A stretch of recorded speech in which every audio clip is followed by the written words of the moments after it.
So he can't really say there is one problem that is the most important one. But he can give a new impetus to American foreign policy, partly because the reception of him is so extraordinary around the world.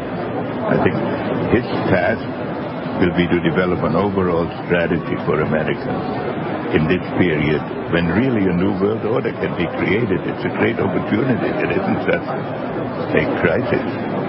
Are you confident about the future? Okay.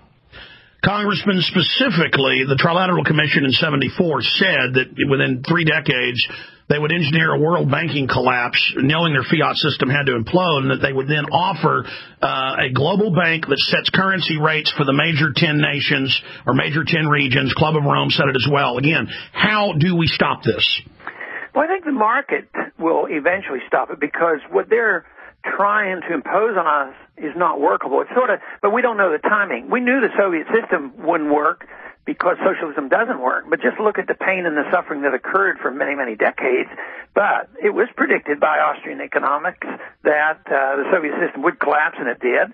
And what they're proposing can't work either. The big thing is politically, how much pain and suffering are we going to go through? People should be ready to deal in the market, the real marketplace. They may have to use gold and silver coins, but internationally, they're going to play games with it. They're not going to give up easily, but we do know it always fails. They couldn't maintain the Bretton Woods system, and they can't maintain the system that came out of Bretton Woods. That's not been maintained, and it's collapsing at this very moment. And the one they're talking about won't work either. The big question is, how far along can they get? Congressman, and will our movement grow fast enough to counteract them?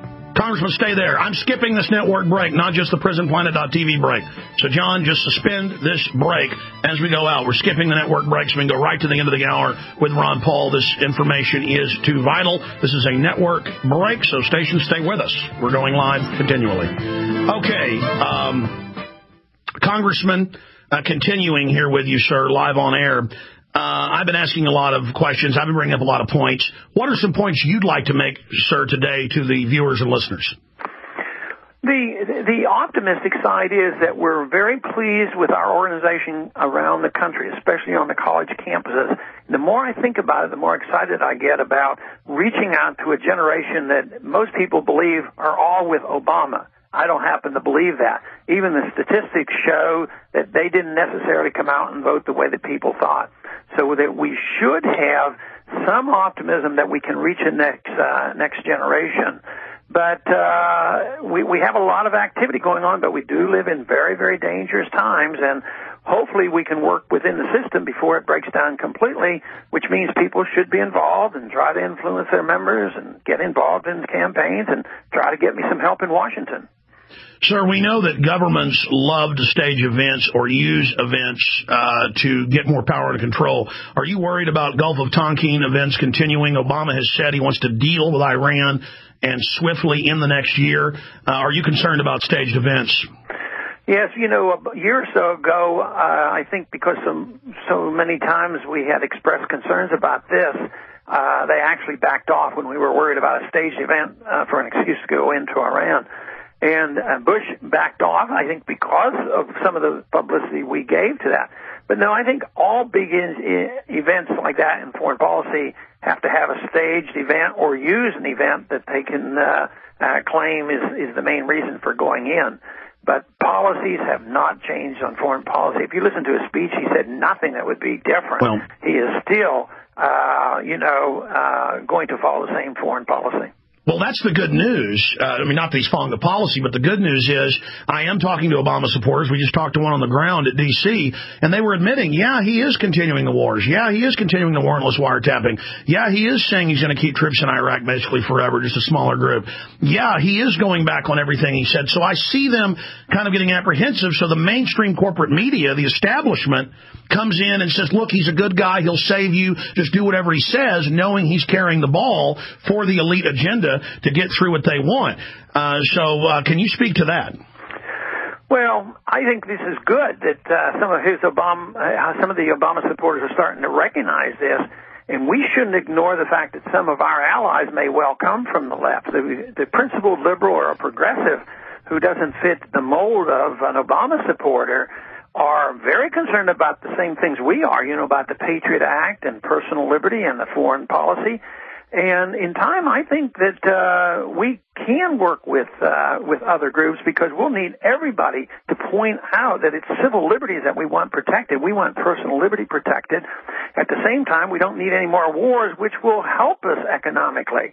The other arguments can be done, but we do need a strong coalition. But you'd never know that we are very strong from the average newscast every day and what we saw today. But I think our numbers are growing, and there's reason for us to continue this effort. Absolutely, Congressman. In the 4 minutes we have left with you, I want to get you to specifically speak to this, because I know you're a student of history and a avid news hound. And so I specifically wanted to get your take on this, because I've studied Hitler, Stalin, Mao, and literally, even the Washington Post a week ago admitted that the symbolism, the things they're doing is classical fascism or communism, where these evil movements of the state want a true grassroots army. And now with USA service.org, it's a separate group under Obama's control, and they're already getting hundreds of thousands. It launched a week ago. They're running National Ad Council federally paid for ads promoting his private army, which I believe is illegal according to the congressional research that's been done.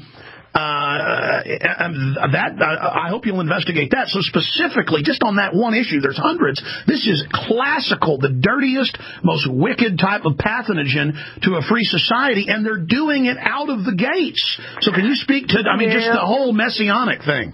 Well, the messianic thing is very obvious to most people, and we should be very cautious about it. As far as a private army goes, I don't know enough to say that I have all the answers on that, but it certainly deserves looking at. I think the big thing right now, which is progressing as it has been for years and more so now, is not so much that Obama is going to present socialism in the Soviet style or government ownership. It's always going to be this business arrangement between big business and big government. It's more fascism. They socialize our wealth and then give it to the banks. That's right. And he was emphatic today and said that, yes, markets are good and the free enterprise they do produce, but on occasion they spin out of control and they fail, and therefore we have to step in. What he was saying there, which was what they said in the 30s, is capitalism, gold standard, freedom failed, so therefore we need government. And just look, do you think the businessman is resisting that? The businessman's begging to be partners with exactly, government. but what's really failed is this fascist/crony capitalism, false free market, but they're trying to blame the free market. In closing, let's get a prediction from Ron Paul, or a prime projection. Do you think he will be overall successful in becoming this messianic demigod? They've introduced a thing to repeal the 22nd Amendment. Do you think in the future Obama will be successful, or will liberty defeat him? I don't think he'll be successful. I think for a year or two or three he's going to get away with a lot, and there'll be a strong segment that will continue to support him. But I think ultimately truth wins out in the end, and that's why I remain optimistic. Congressman, Liberty Committee, tell folks about some of the websites they should visit. Okay, I'd have them go to campaignforliberty.com and join us. And we are going to have meetings around the country, and we're looking for new members, and we continue to grow, and we're emphasizing a lot of organization on college campuses. And I would add, in the minute we have left, this is classic. They saw what you did. The Obama campaign admitted they mimicked your true grassroots. They did that. The media attacked you. He launched ahead. He won. And so that shows how important a true grassroots movement under liberty and individualism is to counter their collectivist movement. Do you agree? Oh, absolutely. And that's the only way it should be.